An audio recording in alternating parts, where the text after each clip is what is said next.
On the phenomenon of bullshit jobs, a work rant. In the year 1930, John Maynard Keynes predicted that by century's end, technology would have advanced sufficiently that countries like Great Britain or the United States would have achieved a 15-hour workweek. There's every reason to believe he was right. In technological terms, we are quite capable of this. And yet it didn't happen. Instead, technology has marshaled, if anything, to figure out ways to make us all work more. In order to achieve this, jobs have had to be created that are, effectively, pointless. Huge swathes of people in Europe and North America in particular spend their entire working lives performing tasks they secretly believe do not really need to be performed. The moral and spiritual damage that comes from this situation is profound. It is a scar across our collective soul, yet virtually no one talks about it. Why did Keynes's promised utopia, still being eagerly awaited in the 60s, never materialize? The standard line today is that he didn't figure in the massive increase in consumerism. Given the choice between less hours and more toys and pleasures, we've collectively chosen the latter. This presents a nice morality tale, but even a moment's reflection shows it can't really be true.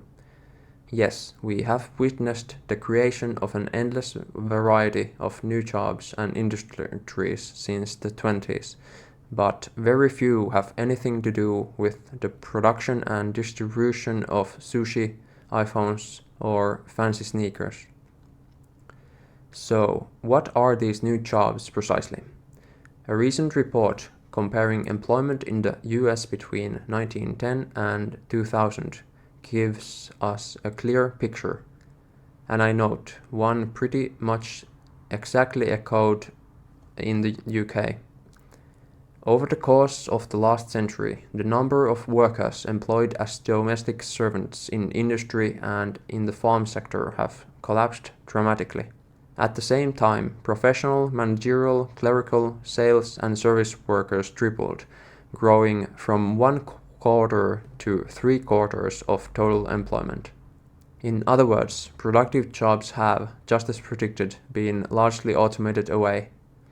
Even if you count industrial workers globally, including the toiling masses in India and China, such workers are still not nearly so large a percentage of the world population as they used to be. But rather than allowing a massive reduction of working hours to free the world's population to pursue their own projects, pleasures, visions, and ideas, we have seen the ballooning of not even so much of the service sector as of the administrative sector, up to and including the creation of whole new industries like financial services or telemarketing, or the unprecedented expansion of sectors like corporate law, academic and health administration, human resources, and public relations. And these numbers do not even reflect on all those people whose job is to provide administrative, technical, or security support for these industries, or for that matter, the whole host of ancillary industries, dog washers, all-night pizza delivery, that only exist because everyone else is spending so much of their time working in all the other ones. These are what I propose to call bullshit jobs. It is as if someone were out there making up pointless jobs just for the sake of keeping us all working. And here precisely lies the mystery. In capitalism, this is precisely what is not supposed to happen. Sure, in the old inefficient socialist states like the Soviet Union, where employment was considered both a right and a sacred duty, the system made up as many jobs as they had to. This is why in Soviet department stores it took 3 clerks to sell a piece of meat. But, of course, this is the sort of very problem market competition is supposed to fix. According to economic theory, at least, the last thing a profit-seeking firm is going to do is shell out money to workers they don't really need to employ. Still, somehow it happens. While corporations may engage in ruthless downsizing, the layoffs and speed-ups invariably fall on that class of people who are actually making, moving, fixing, and maintaining things. Through some strange alchemy no one can quite explain, the number of salaried paper pushers ultimately seems to expand, and more employees find themselves, not unlike Soviet workers actually, working 40 or even 50-hour weeks on paper, but effectively working 15 hours just as Keynes predicted, since the rest of their time is spent organizing or attending motivational seminars, updating their Facebook profiles, or downloading TV box sets. The answer clearly isn't economic, it's moral and political. The ruling class has figured out that a happy and productive population with free time on their hands is a mortal danger. Think of what started to happen when this even began to be approximated in the 60s. And, on the other hand, the feeling that work is a moral value in itself, and that anyone not willing to submit themselves to some kind of intense work discipline for most of their waking hours deserves nothing, is extraordinarily convenient for them.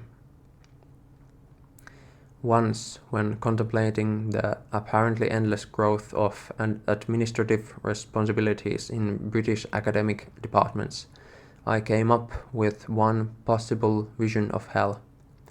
Hell is a collection of individuals who are spending the bulk of their time working on a task they don't like and are not especially good at. Say they were hired because they were excellent cabinet makers, and then discover they are expected to spend a great deal of their time frying fish. Neither does the task really need to be done. At least there's only a very limited number of fish that need to be fried. Yet somehow they all become so obsessed with resentment at the thought that some of their coworkers might be spending more time making cabinets and not doing their fair share of the fish frying responsibilities that before long there's endless piles of useless, badly cooked fish piling up all over the workshop, and it's all that anyone really does. I think this is actually a pretty accurate description of the moral dynamics of our own economy. Now, I realized any such argument is going to run into immediate objections. Who are you to say that? What jobs are really necessary? What's necessary anyway? You're an anthropology professor, what's the need for that? And indeed, a lot of tabloid readers would take the existence of my job as the very definition of wasteful social expenditure. And on one level, this is obviously true. There can be no objective measure of social value. I would not presume to tell someone who is convinced they are making a meaningful contribution to the world that really they are not. But what about those people who are themselves convinced their jobs are meaningless? Not long ago, I got back in touch with a school friend who I hadn't seen since I was 12. I was amazed to discover that in the interim, he had become first a poet, then the frontman in an indie rock band. I'd heard some of his songs on the radio, having no idea the singer was someone I actually knew. He was obviously brilliant, innovative, and his work had unquestionably brightened and improved the lives of people all over the world.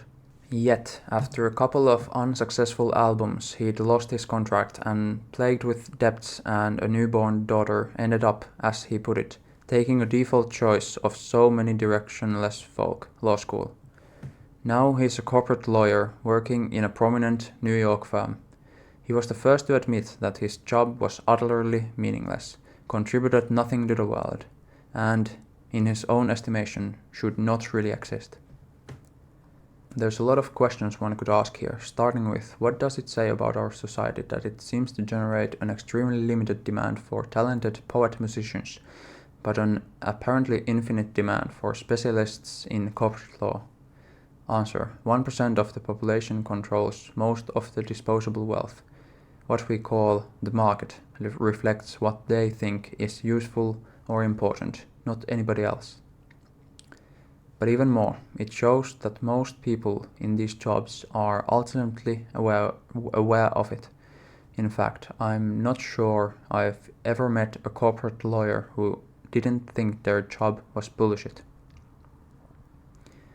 The same goes for almost all the new industries outlined above. There's a whole class of salaried professionals that, should you meet them at parties and admit that you do something that might be considered interesting, an anthropologist, for example, will want to avoid even discussing their line of work entirely. One or the other.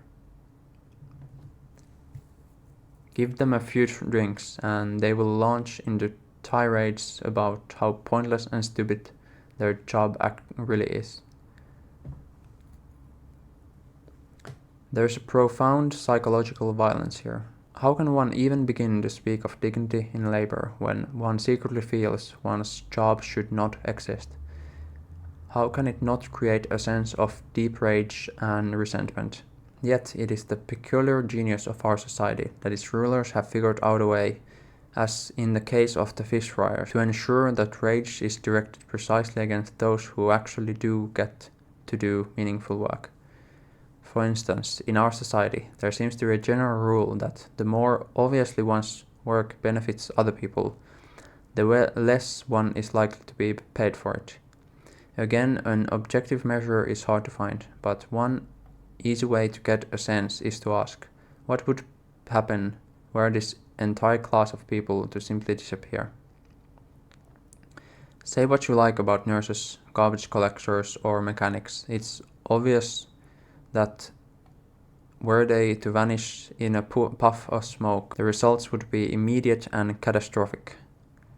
A world without teachers or dock workers would soon be in trouble, and even one without science fiction writers or ska musicians would clearly be a lesser place.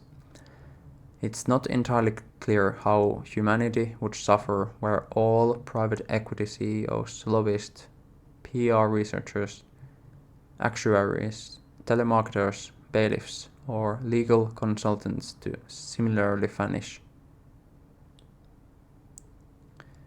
Many suspect it might markedly improve. Yet, apart from a handful of well-touted exceptions, doctors, the rule holds surprisingly well. Even more perverse, there seems to be a broad sense that this is the way things should be. This is one of the secret strengths of right-wing populism. You can see it when tabloids whip up resentment against tube workers for paralyzing London during contract disputes. The very fact that tube workers can paralyze London shows that their work is actually necessary, but this seems to be precisely what annoys people. It's even clearer in the US, where Republicans have had remarkable success mobilizing resentment against school teachers or auto workers, and not significantly against the school administrators or auto industry managers who actually cause the problems for their supposedly bloated wages and benefits.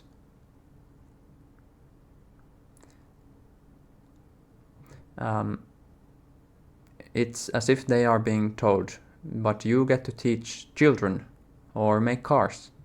You get to have real jobs. And on top of that, you have the nerve to also expect middle-class pensions and healthcare. If someone had designed a work resume perfectly suited to maintaining the power of finance capital, it's hard to see how they could have done a better job. Real productive workers are relentlessly squeezed and exploited. The remainder are divided between a terrorized stratum of the universally relieved, unemployed, and a larger stratum who are basically paid to do nothing, in positions designed to make them identify with the perspectives and sensibilities of the ruling class, managers, administrators, etc., and particularly its finance financial avatars, but at the same time foster a simmering resentment against anyone whose work has clear and undeniable social value. Clearly, the system was never consciously designed. It emerged from almost a century of trial and error, but it is the only explanation for why. Despite our technological capacities, we are not all working 3 to 4 hours a day.